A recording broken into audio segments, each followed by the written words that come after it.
Dear friends, I invite you to the third Sunday of the Easter season. We invite you to reflect on the journey, life journey, how it is possible. Journey stop. Yes, airway, railway, roadway, seaway, all the ways are closed down. How can we reflect on journey? We are stopped from our day-to-day journey towards office, schools and other places. Then how can we reflect on the journey? Yes, Corona is a journey. COVID-19 is a journey. Journey started in December 2019. We're going to start May. It's a 6-month journey. In this journey, we may be inside the house, locked down. In this journey, what is my feeling? Many are devastated, disappointed, sad. Yes, someone told me they plan after 10 years, they finally plan to go to Europe this year. And some poor couple planned and saved money and they're dreaming to go to Holy Land in May. And some were planning as a family to go to some vacation. So we're disappointed, devastated, sad. Yes, Jesus is calling us to reflect the Emmaus journey. Luke is an evangelist who portrays the whole salvation history through journey.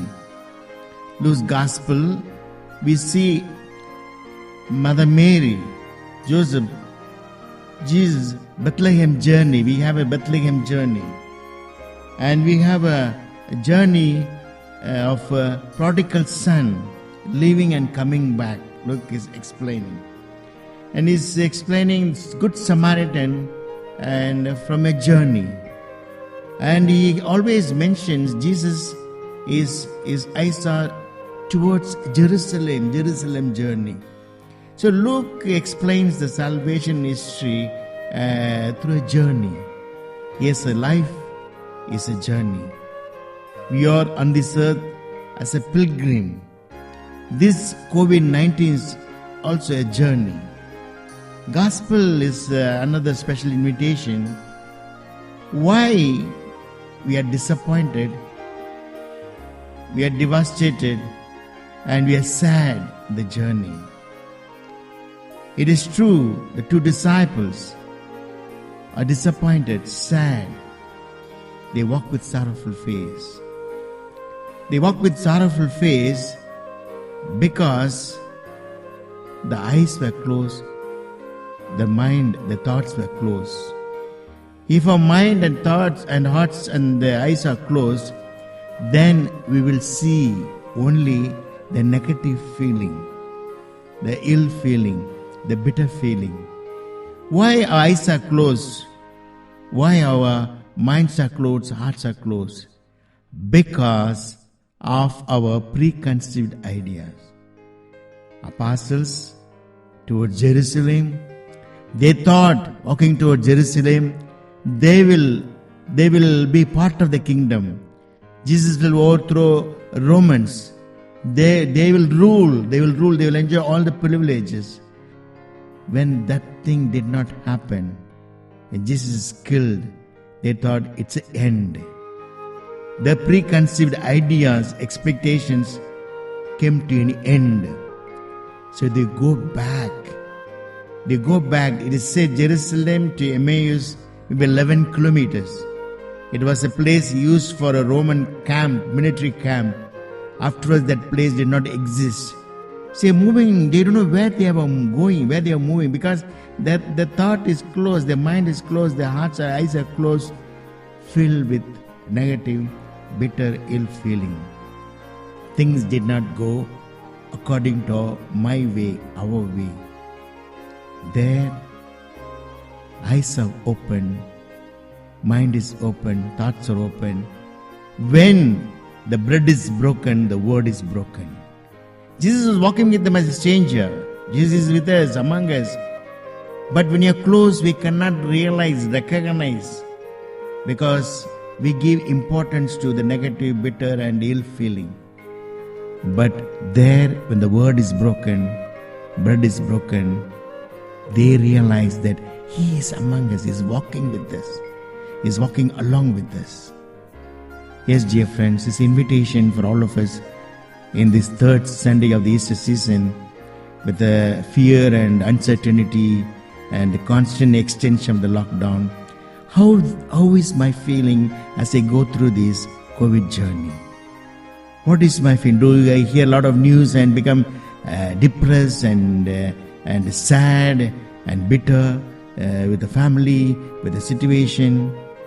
Or with do I give importance to the Word of God and the Eucharist, every day praying together, opening our mind, opening our thoughts? From the early Christian time, the early Christians called people of breaking bread.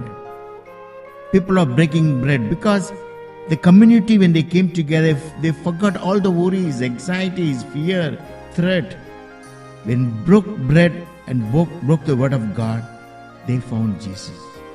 They found Jesus is among us, with us. They carried on their life. They did not allow themselves to become slave to ill feeling, guilt feeling, or a bitter feeling. Even today's Eucharist celebration, we begin with the Word of God. Word is broken. And we have again the Eucharist table. Eucharist bread is broken. For us every day to open our minds and thoughts, to recognize that He is there in my journey. They say Jesus is walking along with them, not in front of them, behind them. To recognize He is walking along with, because if someone is walking in front of you, you may run away. If somebody is walking behind you, you may go a different way. Jesus is walking with you, along with you, like a friend, like a companion.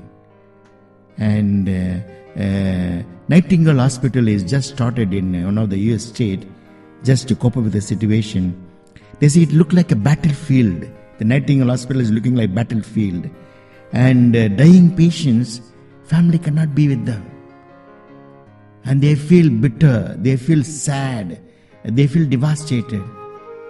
A Catholic priest who is there as a chaplain with all the precautions, with all the necessary equipments, he's there, he's saying, I'm also scared, I'm also worried. But Jesus is next to me, walking with me in my journey, to say that Jesus is with you, my friend, when you breathe your last breath. Cubans were well known for their mind, for the generosity, for the thinking ahead. Cubans were the one who sent the physicians, doctors, nurses to 64 countries in this situation. That means they have created, not only created, but they're able to send them towards a journey to be a Jesus, to be by the side of someone in healing and curing and in supporting in the health care.